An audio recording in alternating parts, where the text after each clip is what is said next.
Good morning, or late morning, I should say. Just wanted to show you guys the landscaping project I've been working on around here.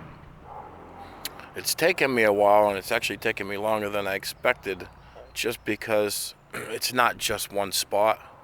I'm working all over the yard, in different phases, I guess you could say, of the landscaping and road construction project.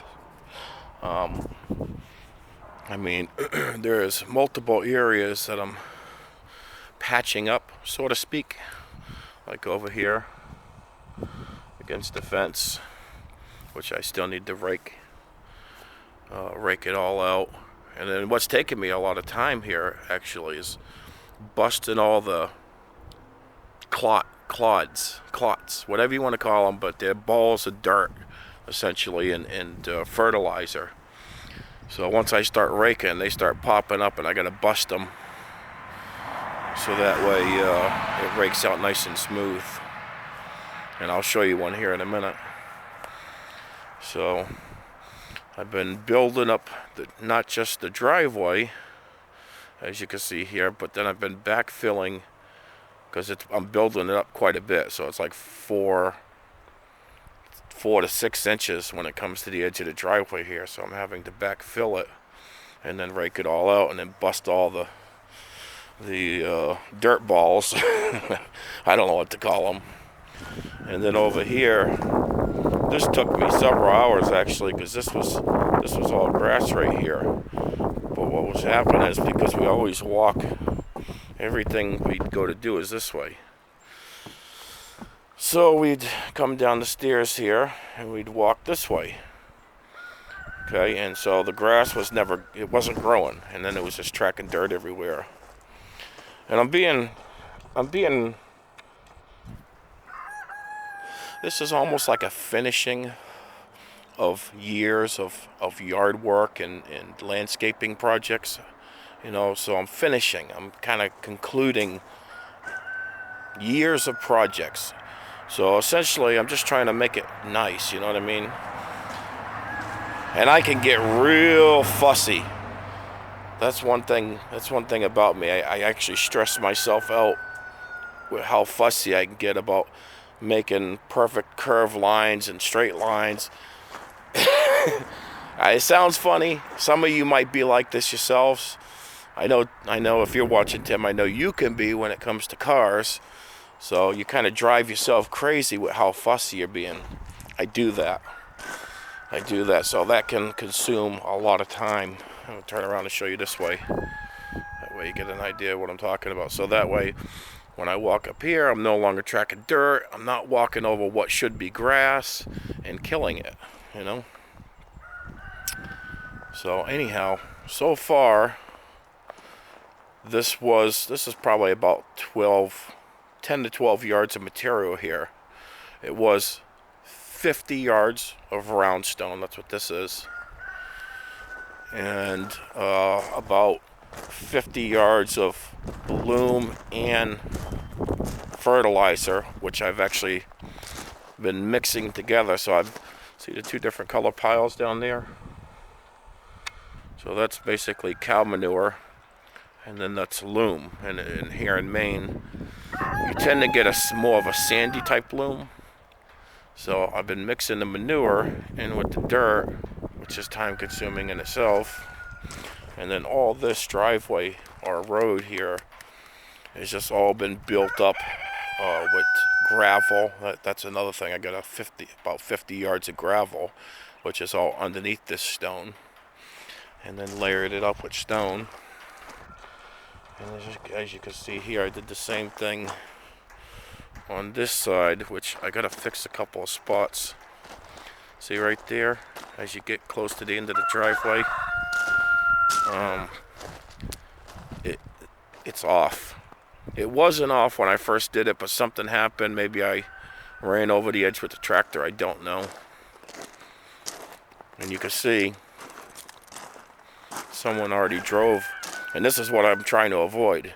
Someone already drove on what's gonna be grass. But as I look at it, I can see that it's my fault because that line is not accurate. And like I said, I think it's because I ran over that edge when I was moving this dirt around with the tractor, and it messed it up. So I got to pull that dirt back where the tire mark is and fill it in with stone. But anyhow, as you come down through here, you can see it's got a nice flow and curve to it, and it's all feathered back this way. Hey Theodore, what you doing, bud? You dogging me? Huh? Are you dogging me? You gonna kick my leg? Huh? Is that what you doing, buddy? Whoops. You dogging me? Huh, booger? Silly guy.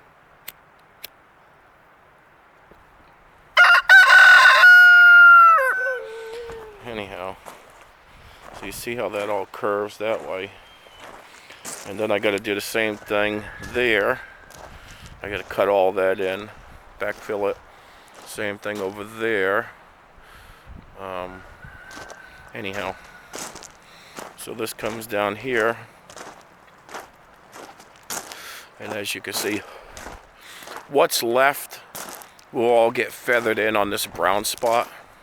It's kind of why I had it dumped here, because I pushed a lot of snow this way, and this area was the last area that grew into grass, which it finally was starting to kind of last fall. Did you see that bluebird? He dove down there. I think he must have grabbed some hay or something out of that fertilizer, out of that loom. That's funny. Anyhow, this right here took a lot of material, because this was same here.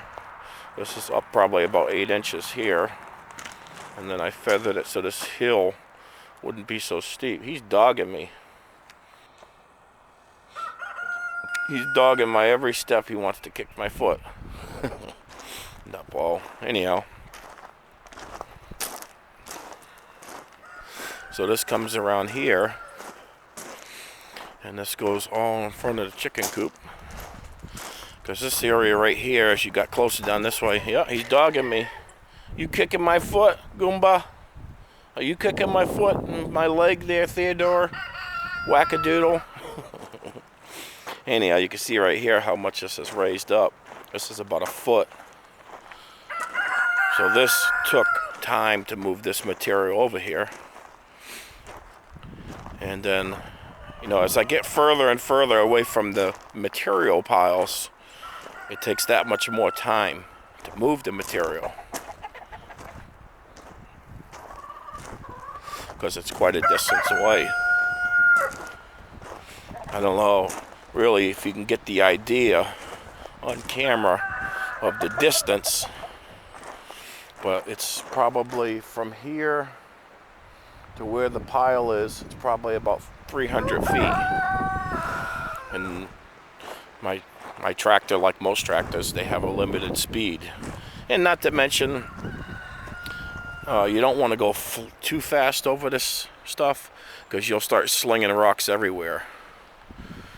And I'm not as worried about trying to make this super neat back here, but I do have some work to do to straighten it out and straighten it up. Anyhow, so as you come back here, this essentially is my storage area. You know, you might call it a storage yard. And so what I'm doing here is I've actually run out of gravel. So it's at this point, there's only gravel underneath these rocks right here, these round rocks. So I'm not going to have them bring another 16 yards of gravel where I really don't need it. I'm just going to put extra stone. Instead of putting 4 inches, I'll put 6 inches over here. So this pad will be 30 feet by 30 feet. It may even be a little bigger. I don't know. We'll see what 30 feet by 30 feet looks like when I'm done. If I have to, I'll make it 40 feet by 40 feet. It is what it is. But it needs to be big enough to hold all my lawn equipment, my tractor, the four-wheeler, and all that kind of stuff. So it's got to be a pretty good size. And not to mention, I also want to stack wood underneath it. I need an area to keep the wood dry, so I'm going to put the pallets down where the wood's being stacked. And this is going to be a high roof. So I'll stack it from the pallets all the way up just under the roof. Probably go up to be about, I don't know, it could be 10 feet. The roof will probably be up about 12 feet. So when it's done, it's probably going to be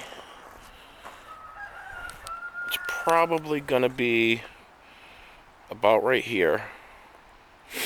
And as far back as those windows, and then going this way, well, it'll be over here, as you can see.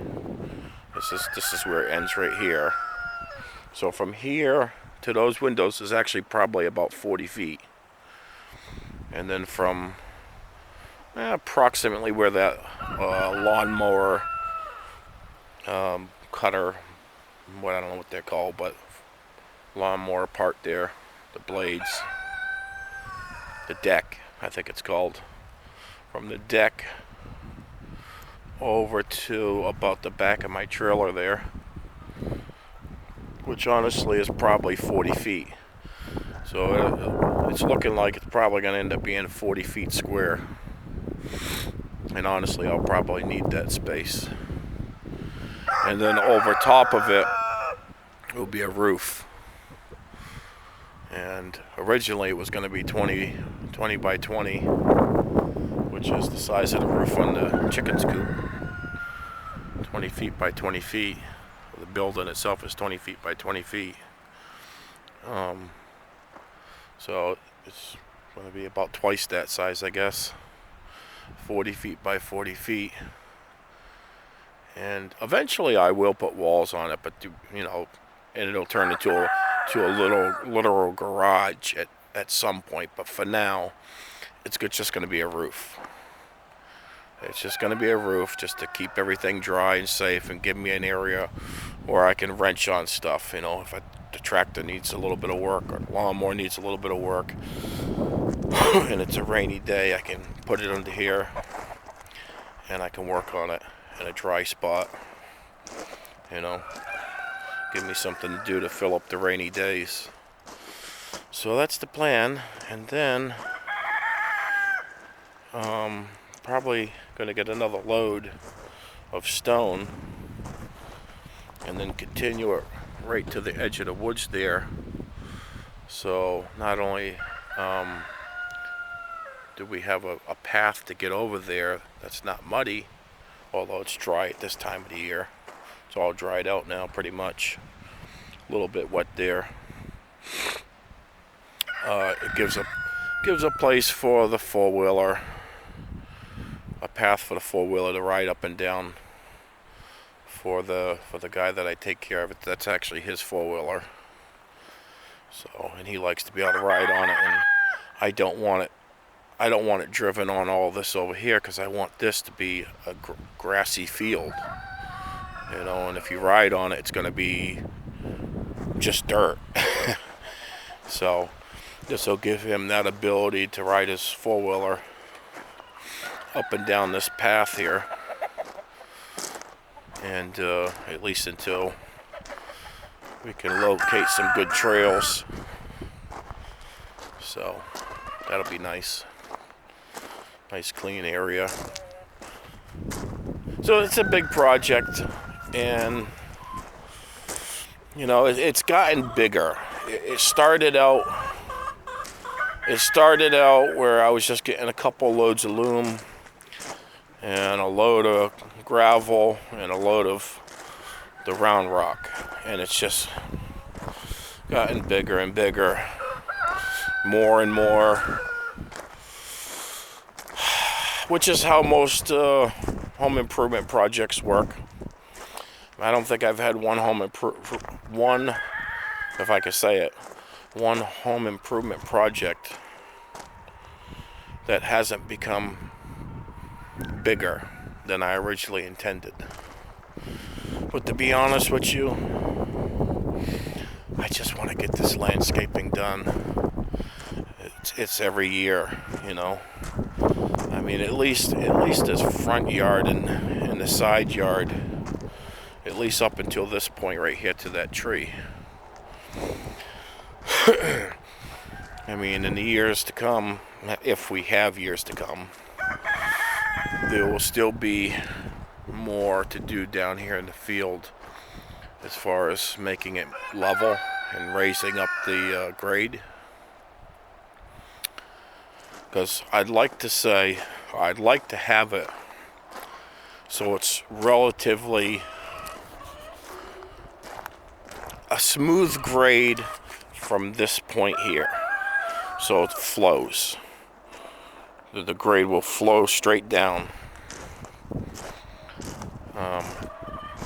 which, to be honest with you, would probably take somewhere between 50 and 150 loads of dirt, filled dirt and loam.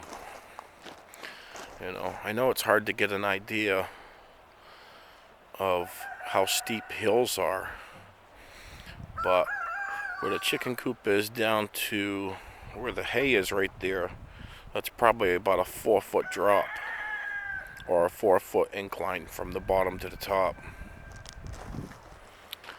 So I would like to have it flow from this point all the way down to the back side of this field at one steady grade.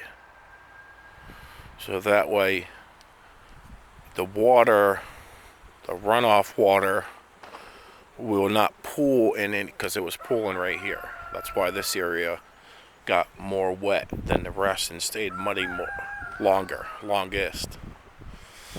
Anyhow, this video's gotten really long, so I hope you all stay to the end and watch it. That's why I try not to make too long of videos, but I did, so it is what it is. Anyhow, God bless you all, and I hope you have a great rest of your day. And if I'm not coming over to channels, you know, and saying hello, if you know, it's just because I'm busy. That's it. That's all. I'm still trying to visit and say hello and join into live streams and stuff like that, but if you're not live when I'm in the house, I have no way of knowing. You know, I don't have a smartphone, so it's just my laptop. And I'm not going to get a smartphone either, so I'm all set. I have enough technology. I have more technology than I even want right now. And I don't like it. It's being used for evil. So anyhow, that's aside the point. God bless y'all. And I definitely look forward, as always, to talk to you in the comments and see what you're thinking.